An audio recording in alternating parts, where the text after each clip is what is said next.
वालड़िया तब्दीली वालड़िया ओ तू ते मुल्क नू कीता डार तेरा दो नैना दा प्यार नैना वालड़िए गल भुल्ली ना तब्दीली वालड़िया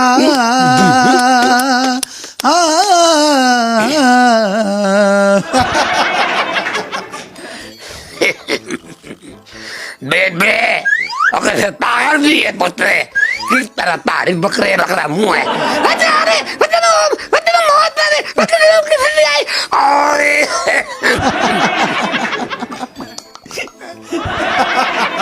चाचा होली बोलो मुंडिया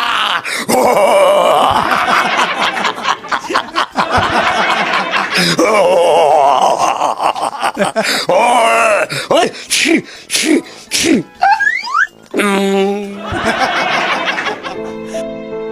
ਹੱਸਦੇ ਚਿਹਰਿਆਂ ਦਾ ਮਤਲਬ ਇਹ ਨਹੀਂ ਹੁੰਦਾ ਕਿ ਉਹਨਾਂ ਨੂੰ ਕੋਈ ਤਕਲੀਫ ਨਹੀਂ ਹੁੰਦੀ ਬਲਕਿ ਇਹਦਾ ਮਤਲਬ ਇਹ ਹੁੰਦਾ ਹੈ कि उन्होंने तकलीफा नाल डील करना होता है।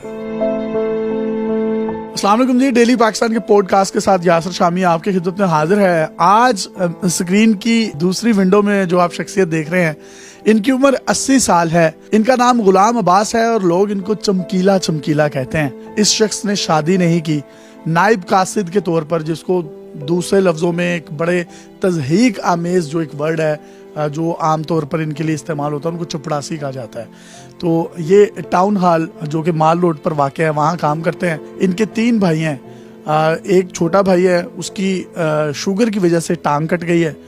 उन्होंने भी शादी नहीं की। उसकी उम्र भी तकरीबन 70-75 साल है। इनकी अपनी उम्र 80 साल है। इन्होंने खुद शादी नहीं की। इनका एक और उससे भी छोटा भाई है, तीसरा, उसकी उम्र भी तकरीबन कोई 72 या 73 साल है। उसने भी शादी नहीं की। इनके एक सबसे बड़े भाई हैं, उन्होंने शादी की थी। उनके 3 बेटे और 1 बेटी हैं। बेटी की शादी हो गई है और ये अपनी भाभी, भाई और भतीजों के साथ रहते हैं। अस्सलाम वालेकुम चमकीला जी, कैसे हैं आप? आपकी दुआ चाहिए। क्या है आपकी स्टोरी? मैं चाहता हूँ आप अपनी जुबानी बताएं। कि मैंने शादी यूं नहीं की थी, आप तीनों भाइयों ने नहीं की थी कि हमारी अम्मी हो गई ना, बहुत हो गई।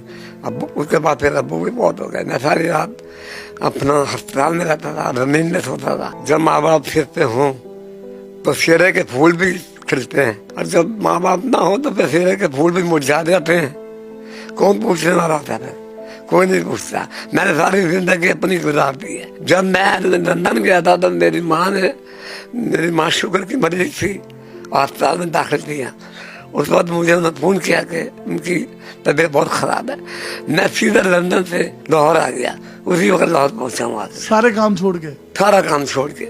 तो जो मुझे लेके गया था वो वहाँ का प्रमोटर, वो भी बेचारा कहने लगा नहीं चाहिए, अपनी माँ पहले, आपकी माँ है। मेरे शो को ना देखें, आप अपनी माँ को देखें।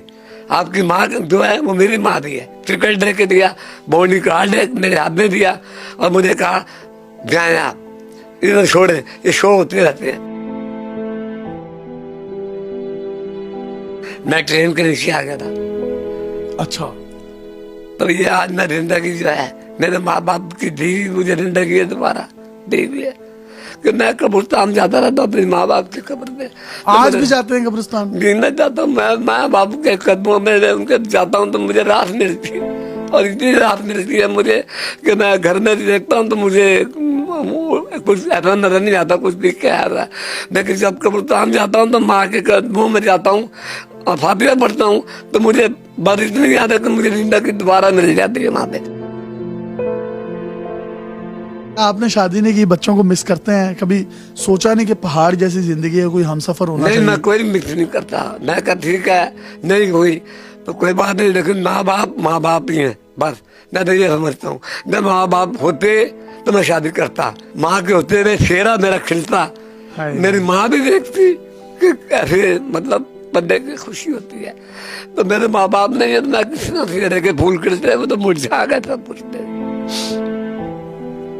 वो अब वो बात नहीं रहती है। वो बंदा अपने आप को वो हो जाता है। पर माँ बाप नहीं होता है, उनके होते हुए फेरे खुलते तो मतलब फेरे के फूल खिलते हैं तो बड़ी खुशी होती है। और बंदे को याद आता है कि मेरे माँ बाप फिरते हैं, वो बांधेंगे मेरे फिरते हैं। सेरा बांधने वाले ही ना हो तो फिर सेरे के फायदे नहीं होते। नहीं, कोई फायदा नहीं। मैंने इतनी शादी नहीं की कि मैं दूसरों में बनवाना भी नहीं चाहता था कि मेरे बाप होते तो उनके अरमान सताब होते। यानी बांधते तो वही बांधते, कोई और ना बांधते। नहीं, वही होते। तो छोटे भाइयों ने क्यों नहीं की? छोटे भाइयों ने भी ये नहीं की कि जब माँ बाप मर गए तो उनका भी दिल टूट गया। उन्होंने कहा जब माँ बाप ही नहीं है तो हम क्या करें। तो तीनों भाई अभी इकट्ठे रहते हैं, कौन खिलाता पिलाता कौन है, कैसे? घर में ही, एक ही घर में रहते हैं हम सारे। अपना मेरी भाभी जो है ना खिदमत करती है, बड़े भाई की बीवी। हाँ जी। अब मेरे जो भतीजा है उसकी शादी हुई, अब जो है उसकी बहू आई, वो माशाल्लाह खाना पकाती है, वो सबको रहती है। माशाल्लाह अभी तक आपकी एक ही हंडिया पकती है? एक ही इकट्ठे हैं बिल्कुल सारे। माशाल्लाह, बहुत सलूक इत्तेफाक है। तो वो बच्चे सही रहते हैं आपके साथ, भतीजे? नहीं, मेरे भतीजे बहुत अच्छे हैं। जिंदगी फूलों की सेज लगती है या कांटों का बिस्तर? कांटों का। माँ बाप के बगैर कोई आसरा नहीं, कुछ नहीं। खुशी उनके दम से ही होती है। परेशान होते हैं बहुत ज्यादा तो क्या? मैं तो बंद करता हूँ कि मेरे सिर पे उनका हाथ था, वो हाथ रखते थे मेरे सिर पे। आप माँ के बड़े लाडले लग रहे हैं मुझे। मैं शुरू में माँ का लाडला हूँ, मुझे बहुत ज्यादा प्यार करती थी शुरू से मेरी माँ। अब ना होने से मैं देखता हूँ कि घर में गाड़ काटने को पड़ता है, बाप दोनों ना हो, कि दोनों बाप ना हो तो कोई जिंदगी नहीं। कभी भी घर में कोई किस्म की बीमारी हो जाती है या तबीयत खराब होती है तो मैं डॉक्टर को नहीं देखता, फिर मैं कब्रिस्तान का रुख करता हूँ। वहाँ पर बत्तियाँ अगरबत्तियाँ वगैरह जलाता हूँ, अगरबत्तियाँ वगैरह मोमबत्तियाँ, और दुआ करता हूँ। तो मुझे ये देखे कि माँ बाप के कदमों में जाके फिर दोबारा ये पैरों में ऐसे जैसे मुझे दोबारा वो आ गई।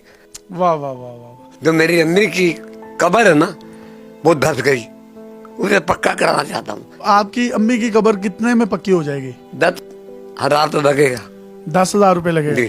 चले 10,000 रुपए आपको मैं दूंगा, मेहरबानी। मैं अपने इदारे की तरफ से। मेहरबानी। आप अपनी माँ जी की जो कब्र है वो पक्की करवाएं। मेहरबानी। ये मेरा आपके साथ वादा हो गया। आपने इनकी गुफ्तगू सुनी और यकीन करें जो आज की नस्ल है और ख़ास तौर पर हम जैसे जो यंगस्टर्स हैं, अब बहुत से लोग ऐसे हैं जो अपने वालिदैन की नाफरमानी कर देते हैं और अल्लाह अपनी किताब में फरमा रहा है कि जब वो बुढ़ापे को पहुंचे तो उनको उफ ना करें। और इनका ये कहना है कि माँ बाप की दुआएं मरने के बाद भी आपका पीछा करती हैं और आपको जो है एक ठंडी एक छाँव का एहसास देती हैं। ये इस वक्त 80 साल के हैं, जिंदा दिल आदमी हैं, शादी नहीं की कि जी माँ ही नहीं थी, बाप ही नहीं था, सेरा कौन बांधता, किसी और से बंधवाना भी नहीं चाहा, किसी को इस काबिल भी नहीं समझा। इनका एक मैसेज है कि जो आपके अपने खूनी माँ बाप आपके लिए करते हैं वो कोई भी नहीं कर सकता और उनका बहुत मुकाम है। काइंडली उनकी रिस्पेक्ट करें, अदब करें, एहतराम करें, क्योंकि अदब पहला करीना है मोहब्बत के करीनों में और बेअदब बेमुराद होता है और बाअदब बामुराद होता है। अपने मेज़बान यासिर शामी को इजाज़त दीजिए और देखते रहिए डेली पाकिस्तान।